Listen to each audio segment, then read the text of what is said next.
or at least in this reading, I'm going to be focusing primarily on just the runes. And then, because I have to keep these messages short, then we'll go ahead and do the tarot and the oracle cards right after that, okay? So we're going to go ahead and look at the runes from the past, present, and our future, okay? So what we have here in the past is Sowillow, and it's one of the 9 runes that shows up the same regardless whether it's upright or reversed. So again, you have to use your intuition. And I throw another rune basically just to verify my intuition to see if it's right. And this one is Sowillow in the reverse. So for the past, it talks about a sense of self-centeredness and false goals, perhaps bad counsel, false success. It talks about gullibility, loss of your goals. It talks about destruction, retribution, justice. It talks about the casting down of vanity, and it talks about the wrath of God. So this is somebody that's actually going through karma right now, and it's actually very similar to what we're pulled with the tarot too. It looks like the last couple of days, it seems like the energy with the karmics in particular, and I only call them karmics because they're in low vibration right now, and that could be because of what they're going through, largely because of lessons still not learned, or because they're in devil energy, as we see at the bottom of our deck up here, okay? See, we got the devil card. That's at the bottom of the tarot deck. So for this read, now I'll do the tarot deck reading right after I get done with the runes, but it's going to be separate because I have to keep these readings short, like I said, or they won't allow me to post it. But anyways, that's what we're seeing here as far as our past energy. It looks like it's definitely talking about those who are in the karmic energy right now. Okay, and this could be somebody that's close to you, somebody that's trying to come back, somebody you know, and in some cases with the collective, you may actually be vibrating at this low resonance or frequency right now. Okay, we need to find whatever, inner strength that we can in order to overcome that. And I am personally going through that myself, so I say that as one who is also experiencing it and knowing it. I'm not just talking, okay? So again, if you need prayers, you need a pep talk or somebody to, freaking just lean on or whatever, just let me know. That's what I'm here for. I've taken that responsibility on when I've taken this channel upon myself, okay? It's part of being a leader. All right, now, what we're looking at here in terms of the present energy, what we got for the pre-pull on Sunday for today, Thursday, was Gibo. And Gibo is typically a very good rune, and this one is actually in the upright. Now, this refers to reciprocity, basically. It talks about gifts, giving and receiving, balance. It talks about fortune. It also talks about, reciprocity in terms of relationships, partnerships, divine unions. Talks about sacrifice and generosity, and basically just talks about balance in all manners of things, even including contracts. All right, and that's really what we should be looking at in all things. If we have relationships and they're not reciprocal, we need to let those relationships go. Okay, they're not for you. They're basically a lesson for you to learn something from. Especially if you are empathic in nature, you have a lot of internal love for other people. You can feel what they're going through.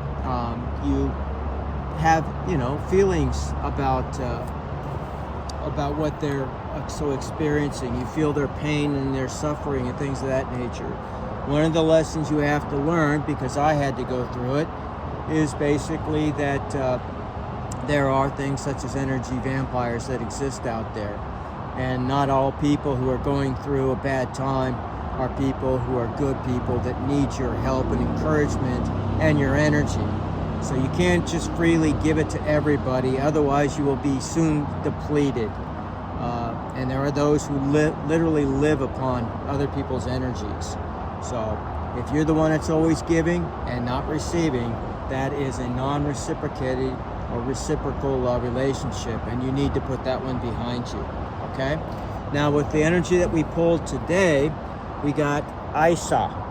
Now, Isa is basically a rune that talks about things that are not moving, things that are low energy, frozen, in stasis, feeling a sense of separation, perhaps someone in need of or desiring privacy, feeling, having ill feelings, in other words, challenges, frustrations, perhaps psychological blocks to both thought and action, and a need to turn inward and seeking clarity. That's what Isa tells us, okay?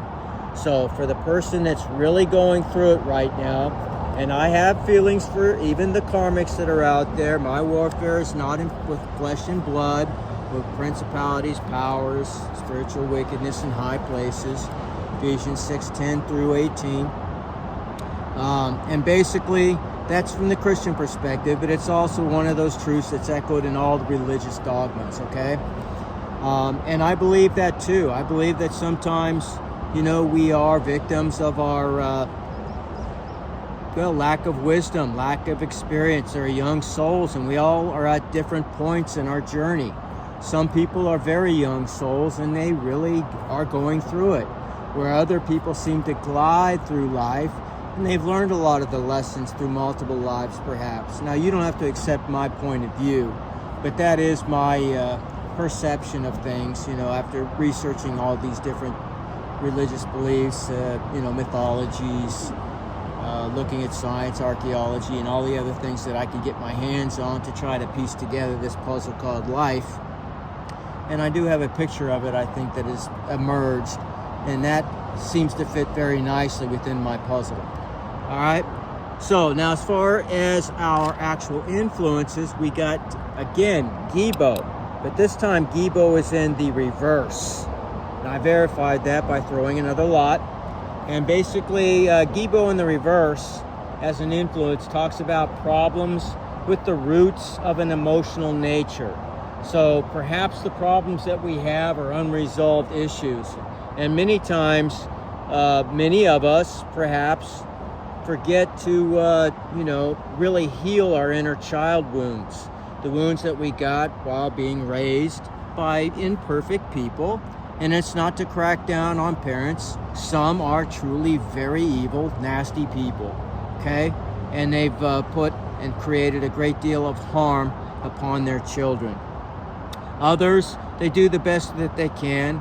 Life and, experiences and things of that nature have a tendency to create a tremendous amount of stress and burdens financially and other things, which may actually lead to a child feeling unloved, unappreciated, maybe even ignored, and so on and so forth. And again, I can relate to all of those things. I understand. You have to do your shadow work in order to really move up in terms of the cycles. I truly believe that life is a school, and it's a very, very difficult school. It's a graduate school, in fact, for souls throughout the entire universe to come to and learn.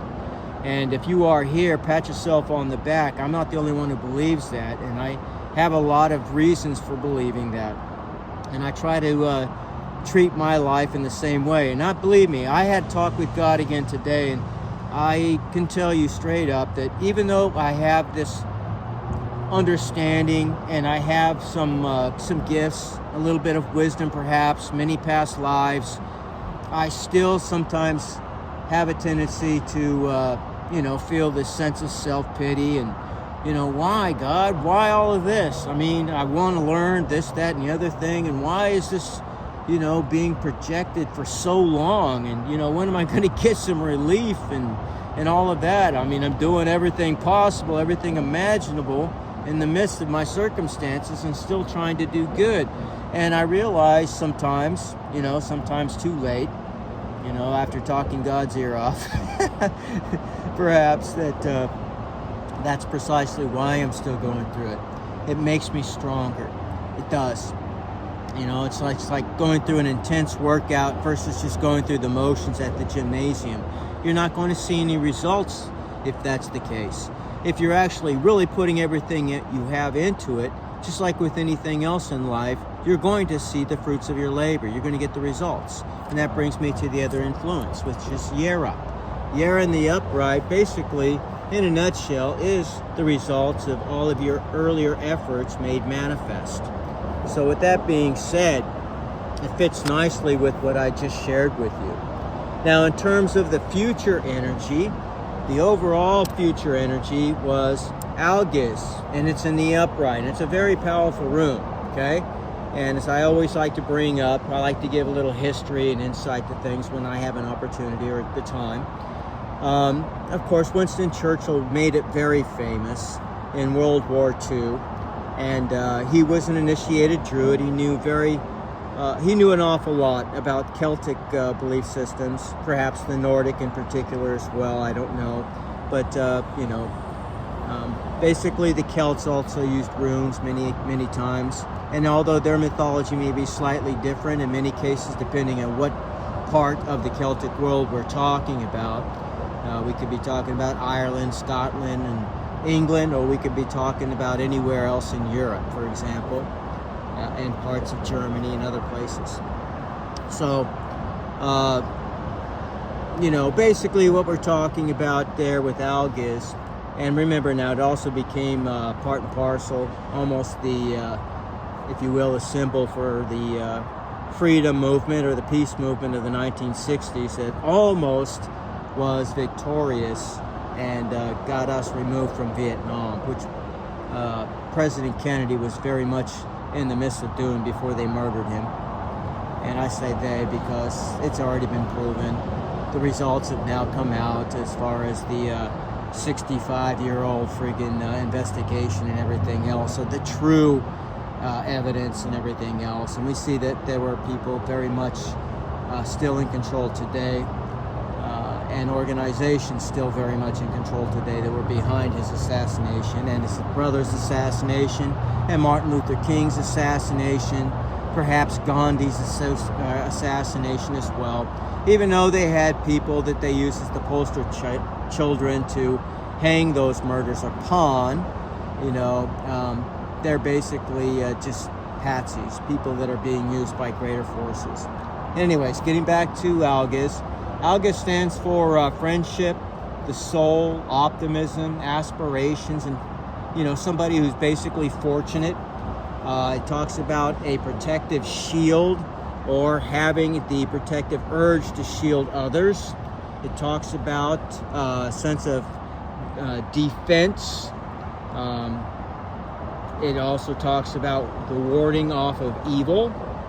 It's used for that in magical practices. It talks about also having a connection with the gods and following again your intuition.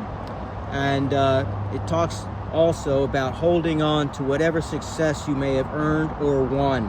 Okay, there's always going to be those wolves in sheep clothing that are working behind your back to try to steal away your joy, your victory, your success, out of envy, out of jealousy, and whatever.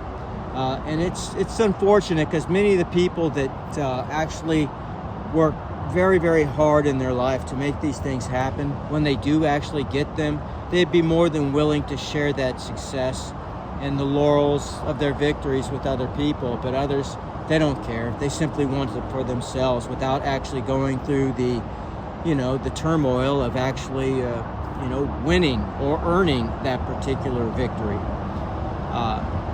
So what we have over here as far as the overall energy for our future for today is Raidho in the upright. And that is basically Virgo's rune. Now, people will vary in terms of authors when it comes to runes and their association with the zodiac signs. Remember now, the Nordic belief system is quite different in terms of astrology and things of that nature. So they didn't really adhere to the 12 zodiac signs, or 13 if you believe in Euthukis, which I would be, by the way. It's basically late November, early December is the 13th sign. It's the snake handler, or the one who holds on to the serpent, if you will, versus the archer. All right, so that would be the 13th sign. And it's a relatively new phenomenon, so, you know, you can either accept it or reject it. But anyways, Radho in the upright talks about anything dealing with journeys or moving forward, wheels on a car, you know, a chariot or vehicle, journeying in general.